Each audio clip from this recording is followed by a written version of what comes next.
এত বড় দুঃসাহস এই বাহিনীগুলোর কোত্থেকে আসে? পুলিশের এত বড় সাহস কোত্থেকে আসে? সেনাবাহিনীর এত বড় সাহস কোত্থেকে আসে? তারা কি গত বছর কোন শিক্ষা নেয় নাই যে বাংলাদেশের জনগণ যারা জেগে উঠেছে, যারা এখনো প্রতিদিন এবং প্রতি রাতে এই দেশের স্বাধীনতা এবং সার্বভৌমত্বকে পাহারা দিচ্ছে, তারা যৌথ বাহিনীর ট্যাঙ্কের সামনে দাঁড়াবে? আপনারা যদি আমাদেরকে শত্রু মানান, আপনাদের সার্বভৌমত্বের পোশাক এই দেশের মানুষ কেড়ে নেবে, ছুঁড়ে ফেলে দেবে। এই সেনাবাহিনী, এই যৌথ বাহিনী, এই পুলিশ ট্যাক্সের টাকা দিয়ে পালবার কোনো দরকার নাই। এদেরকে প্যাকেট করে ভারতে পাঠায় দেন। দিল্লির গোলামদেরকে আমরা ট্যাক্সপেয়ারদের টাকায় পুষব না।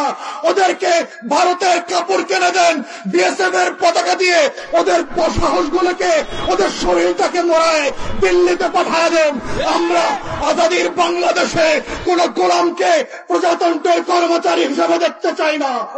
বাহিনীগুলোকে বলছি, পুলিশকে বলছি, যারা বাড়াবাড়ি করেছেন, ইতিমধ্যে প্রায় 24 ঘন্টা পার হতে চলেছে, কাউকে এখনো সাসপেন্ড করা হয় নাই, কাউকে চাকরিচ্যুত করা হয় নাই, কাউকে এখন পর্যন্ত ইনভেস্টিগেশন করবার জন্য কোন কমিটি তৈরি করা হয় নাই।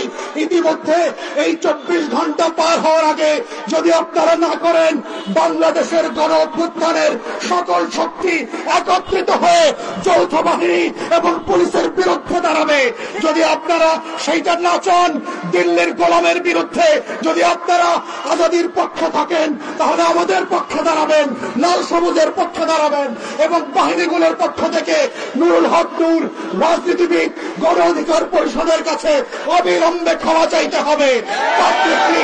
এই রাষ্ট্র কোন বাহিনীর কাছে বিক্রি করে দেওয়া হয় নাই।